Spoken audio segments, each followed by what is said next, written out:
So you're healing from a fall, which is a pain. I always talk to the artists after they've shown about the creative come down after a show, and my advice is to always don't wait too long, just get in and keep making. What are you going to make? But you can't. You got to heal for a while now. Is that going to be a struggle? Did you had this fired up the ideas for the next thing, or?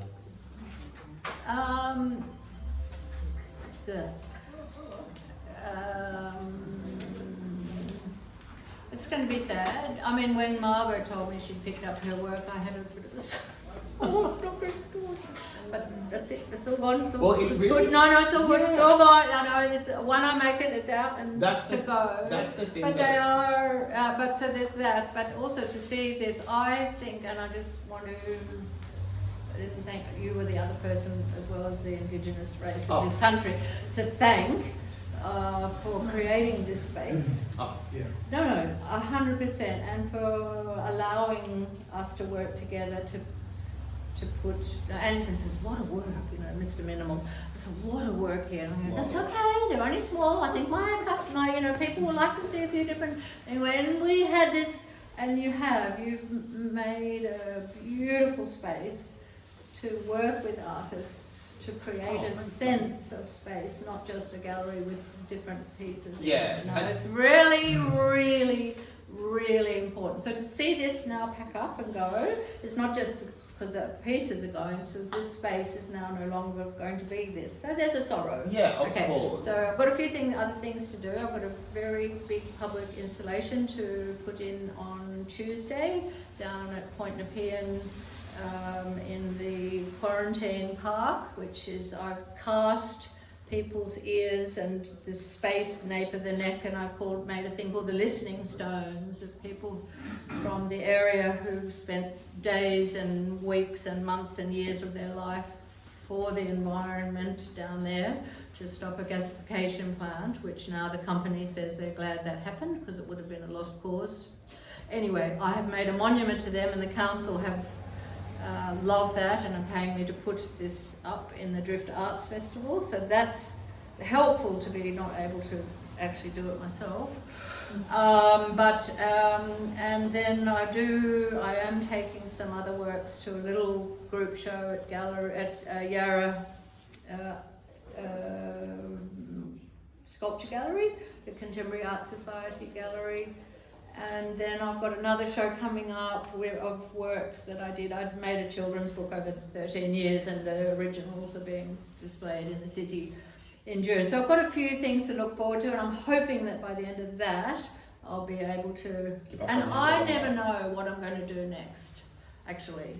But I'm trusting that something might come. And if it doesn't, it doesn't.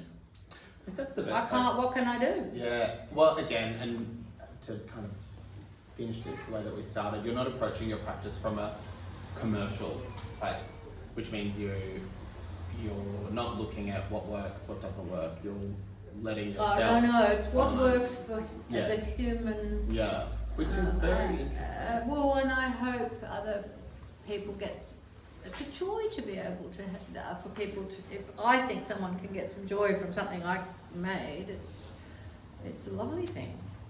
Yeah. That's enough. Yeah. And it gets me. Oh, but I can't stop thinking. And any questions? Oh yeah, questions from the floor. I just forgot people were here there. Yeah. No questions for John. I'm just fascinated.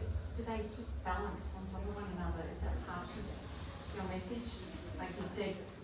They all balance. Some of them I've fixed together because I've had to transport them and I haven't been able to be there to assemble. Yeah. So I've fixed them. But everything here sits in balance. Some are put together and are sitting there just in balance, and some I have secured. But that's another part of it for me, is that everything has to balance. The cuddling. But cuddly. The cuddling. And hard and cold, but yeah. cuddly. Yeah. Yeah, the cuddling. Particularly in the second room, there's probably more loose assemblages where they just cuddle and lock together perfectly. These ones are more affixed in this room. That one. Yeah, well, the little one, and then the other, I've got another thank you to Pete, who I wouldn't be able to do a lot of this. All these boxes we made together, he holds the, and I go clean that, I've got to hold this, and go quick, we've got to do this. And then Donald helped with the one in there with all the hands to get everything at once. I wished we'd had a camera because I'm holding the hands with the balloons with the thing, and Pete's got the other, and Donald, hold that down, and we had to sit there, and we're going like this, because he's going, how much longer is he? The dog is not set yet, you know.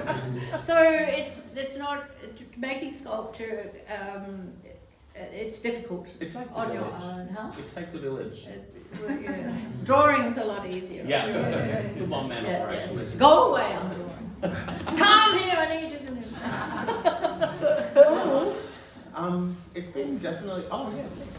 Are any of the pieces here, for lack of a better word, whoopses that you thought, or mistakes that actually I thought Useless turned Bosom good? was a bit of a non-starter, but it's... It's No, my I mean, favourite one. whoopses are, I don't like whoopses, I have to say. I get very angry that I haven't been able to make it work. So I often will, there's a few whoopses at home, maybe 3, but not here, no. I don't think I'd put a whoops out.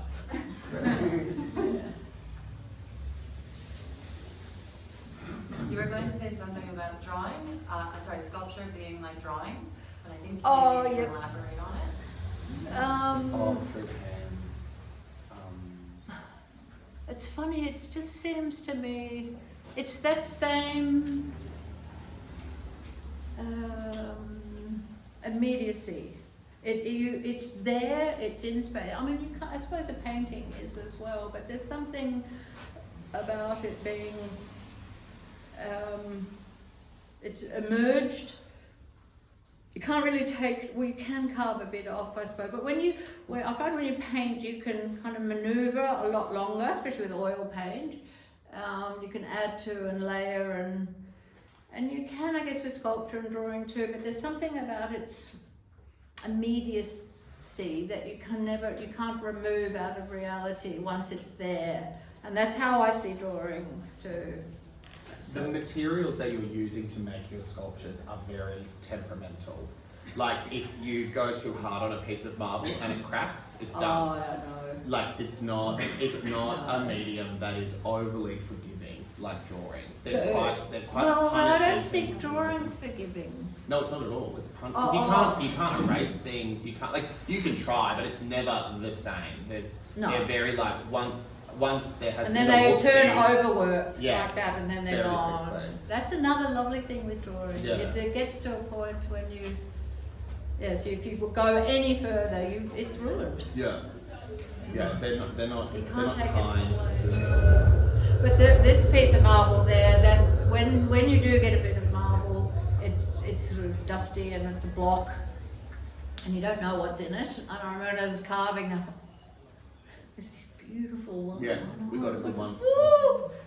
But it kind of wouldn't have mattered what was in it in a funny way, but that one was particularly. It's beautiful. And this is the other thing. So I'm working with the earth. Yeah. It's the earth and same. You're working with gravity. You're working with materials that want to do things, and you're managing them not to. This lovely dialogue all the time. Which I do enjoy the process. I think all artists do that in a way. They're just always in that dialogue. Thank you all for being so. From the floor. Yeah. Oh, I've got another thing I was going to show the drawing. Did someone? I did, Joe. There's the colours. What's the story? Is there a story behind the coloured palettes, or was it the materials, natural materials? So with these, I put raw pigments made by Language Studios, who happens to be sold around the corner in St Luke's, Australia's pigment manufacturer. And so you buy, and people make paint with them. So you buy a cad red or an ochre or a ultra blue or whatever. So the powder I add to the powder. Now, when you add that and you add then the water, if you add more powder, it doesn't necessarily make it bluer, or it'll actually reject the pigment. It says, I can't put more of this in suspension. And at the top of the object, while it's wet, there'll be a film of the pigment still in water. So it'll only accept a certain amount. So that teal, the little, I call that Who's a Pretty Boy because it reminds me of a budgerigar, but that teal at the bottom, that is about the most intense, and the one in front, Drink Me, or on my side, the little blue at the top, that's a phthalo blue. Now phthalo is actually not a pigment from the earth like ultramarine blue is. It's a manufactured. It was invented actually for paint Duco, so it's very, very chemical, and that went quite deep. But again, that's about as deep as it'll go. If I made another lot and put more phthalo blue in, it rejects it, and sort of you get this intense blue water that just won't absorb into this stone. So the colours are the colours. That the one on the right, I actually stuffed the colour of the bit above the timber, and I panicked and I got a sink full of bleach and water, and I bleached and I've got to get this fucking purple. I don't know yet until, and then it's gone into this nowhere, but it's a bit different to that. So I do love subtlety of colour. I love shades. Again, this little journey. So that's about the colour.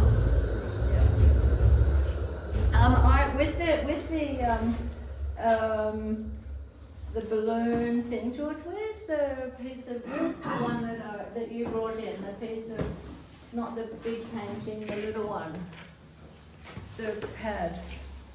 Did we put it in? No, that was the big painting, wasn't it? Or you didn't bring the other ones? Yeah, I left you a pad of, doesn't matter. Doesn't it? No. Well, then I won't do this because that's a moot point. But I do tend to draw what I'm thinking, and that was sort of me. I'll show this one, and then the other one, the last one I had was so I'd sort of like, they're taking over me, the balls are taking, so it's kind of how I process by drawing what's happening, and then the last one I'd done where I had a balloon with a sort of sad face. That's in that folder. I brought that. In the Yeah. oh, it's In the David Jones carry. Oh, the David Jones carry bag. Got it. Thank you. Clearly we found it. Stop looking at it. Oh, the David Jones carry bag. Yes. And then so I don't know. It might be the end of balloons by the look of this drawing. It's all over. It's over. I'm exhausted. It's got me.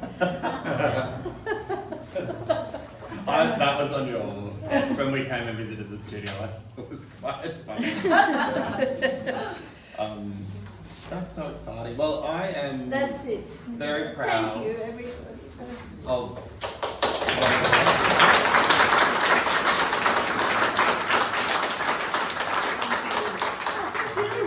Very little.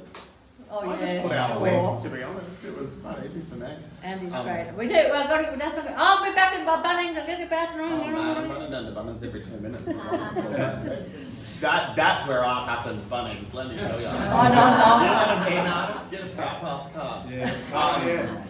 But yeah, I'm very proud, I'm very excited. I'm glad that so many of them have found their forever homes already. I guess the thing when you're making art too, it's a weird dichotomy because you make these things, we make these things, but they were never for us. They were never ours. We might have made them and they might have meant so much to us, but they're for those people who have acquired them and will take them on and love them and experience them in a whole different way to when we created them. And you know, everyone sees different things in things that you intended to make too, which is the other, because everybody's experience of life is so different. When they look at something, it has a different meaning, and that's just beautiful. The saddest thing can be the happiest thing for someone else, and it's very interesting. Yes. I'm very grateful that I get to sit in rooms where I see that happen Yes. all the time. Yes. Yeah. We look forward to the next thing. Oh, 3 years time. Yeah, 3. Maybe we'll do it tighter than that. Thank you so much, everyone.